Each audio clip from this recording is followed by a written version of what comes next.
নমস্কার বন্ধুরা, শুভ সন্ধ্যা। আমি রাজা দত্ত বলছি। আমি তো আঁকি, আপনারা জানেন। নাচের স্কুল আছে, একটু একটু নাচও করি, আর তার সাথে খুব সামান্যই লেখার অভ্যাসও আছে। তো এর আগে একটা কবিতা লিখেছিলাম, আমাদের কেষ্টা। তো কবিতাটা লেখার পর কার ভালো লেগেছে কার খারাপ লেগেছে আমি বলতে পারবো না, কিন্তু আমি নিজে মন থেকে ভীষণভাবে খুশি হয়েছি। আর সেই জন্যেই আজকে আমাদের কেসটা পার্ট 2টা লিখলাম। তাহলে আপনাদেরকে শোনাচ্ছি আমাদের কেসটা পার্ট 2 কেমন হয়েছে অবশ্যই জানাবেন। পারলে কমেন্ট করে আমাকে বলবেন কেমন হয়েছে, আর যদি কিছু ভুল ত্রুটি থাকে নিশ্চয়ই আপনারা শুধরে দেবেন। তাহলে শুরু করছি আমাদের কেসটা। মনে আছে নিশ্চয়ই সবার আমাদের কেসটার সেই গল্প। আজ আবার হাজির হলাম নিয়ে অল্প স্বল্প। কেসটার আবার এক নতুন চেষ্টা। কেসটা এবার টানবে রথ।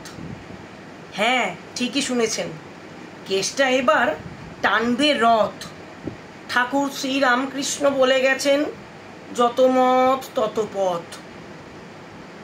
তাই উঠে পড়ে লুঙ্গি গুটিয়ে এবার তৈরি হচ্ছে কেসটা, কারণ তার এবার পেয়েছে রথ টানবার তেষ্টা।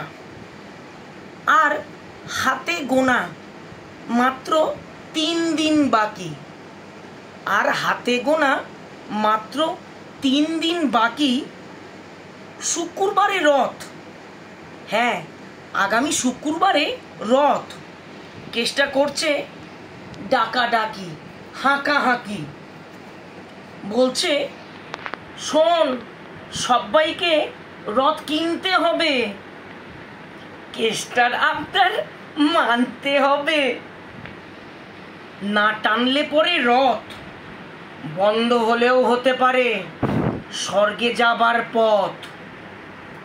হ্যাঁ, না টানলে পারে রথ বন্ধ হলেও হতে পারে স্বর্গে যাবার পথ। এটা আমার না, কেসটার কথা। এতটাও মানা যেত কেসটা যদি বার না খেত।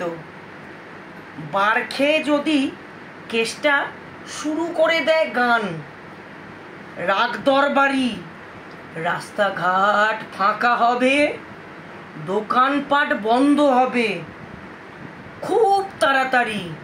শুনে কেসটার রাগ দরবারি। কিন্তু এত কিছুর পরেও কেসটার নেই কোনো তাপ উত্তাপ। এত কিছুর পরেও কেসটার নেই কোনো তাপ উত্তাপ।